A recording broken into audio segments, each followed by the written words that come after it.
Jugadas de riesgo en algún caso, ¿eh? ¿Por qué? Bueno, porque obviamente lo que hacen es polarizan muchísimo a la sociedad y también polarizan a nivel interno las fuerzas políticas, ¿no? Muchos de estos temas que vos estás trayendo, Dani, van a tener un correlato en el debate parlamentario. Bueno, esperemos que efectivamente los recursos del Estado se utilicen para algo que, bueno, que el gobierno de alguna manera también guarda determinado tipo de expectativa de que termine o sancionándose o discutiéndose en forma profunda, que no sea nada más que una estrategia política, a eso me refiero.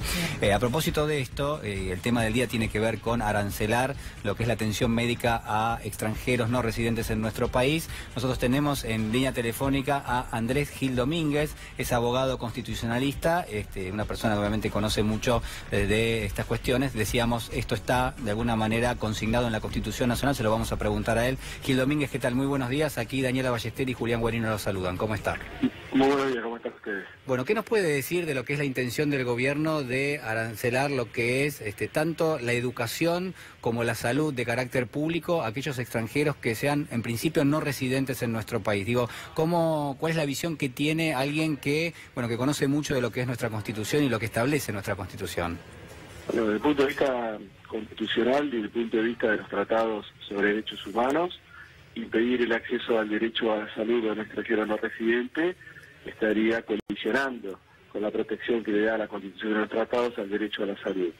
Sí puede ser, si existen razones fundadas, constitucionalmente y convencionalmente justificado, que una vez que el extranjero no residente sea atendido, si existe un convenio de reciprocidad, se le solicite al Estado, el cual es nacional el extranjero, un reintegro, o se le solicite directamente a dicho Estado un reintegro, a efecto de financiar globalmente el sistema de salud federal o de la provincia. Siempre que sea ex post y que no impida la atención del derecho a la salud requerida por el extranjero no residente, es razonable. Sí. Es decir que a priori al menos está la obligación del Estado argentino de atender a toda persona que esté en suelo argentino.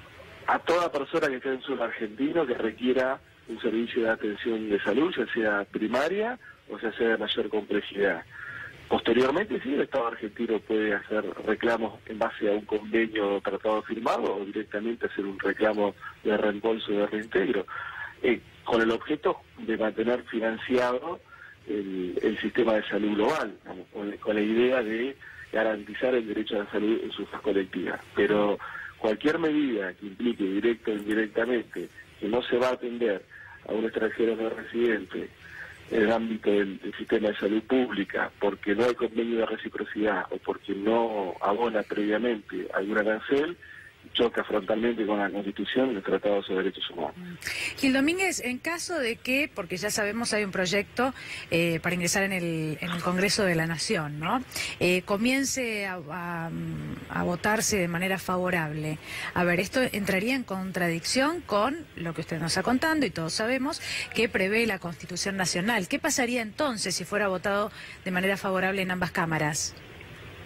Y si se convierte en una ley promulgada, sancionada, promulgada y publicada, existen distintos mecanismos como para impugnarla judicialmente, pudiéndolo hacer tanto ONG que tienen como objeto defender el derecho a la salud, el derecho a la no discriminación, como el defensor del pueblo, que todavía no tenemos defensor del pueblo hace muchos años, pero quien de alguna manera lo está sustituyendo en su función, y los defensores del pueblo provinciales de la Ciudad Autónoma de Buenos Aires. Es decir, sería una pérdida de tiempo porque de todos modos sería inviable.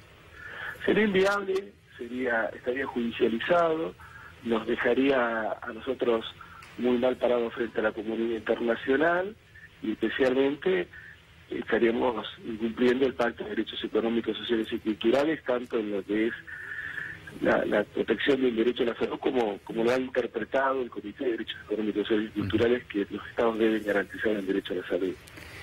Gil Domínguez, a ver si nos ayuda a razonar con respecto a este tema. El gobierno, por un lado, está de alguna manera tratando de cerrar acuerdos de reciprocidad con otros países, debido a que la Argentina atiende gratuitamente a cualquier persona que esté en suelo argentino, sea extranjero, y esto no sucede en otros países, digamos. Por este canal, en realidad, las gestiones podrían continuar. Ahora, al mismo tiempo, legisladores oficialistas están presentando proyectos en el Congreso que no van a prosperar porque van en contra de la Constitución y porque van en contra de los tratados internacionales. ¿Esto es así? Sí, en la medida en que los proyectos presentados impidan una atención primaria de alta complejidad directa e impongan la existencia de convenio de reciprocidad o impongan un arancel, esto es contrario a la Constitución. Claro.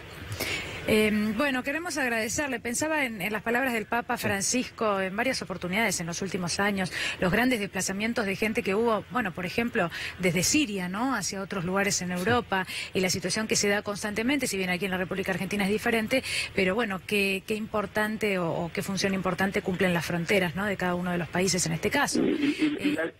La gran lucha del discurso de los derechos humanos desde el 45 a la fecha ha sido tratar de desarmar la idea de ciudadanía como una frontera al disfrute y al disfrute y ejercicio de los derechos humanos. Esa ha sido la gran lucha del 45 a la fecha, que lamentablemente está resurgiendo ahora. Pero, la idea era desarmar el concepto de ciudadanía como una nueva frontera, como un obstáculo al ejercicio de los derechos humanos que son universales. Bien, le agradecemos muchísimo por este contacto con nosotros. Gracias a ustedes, que tengan un buen día. Gracias. Muy amable.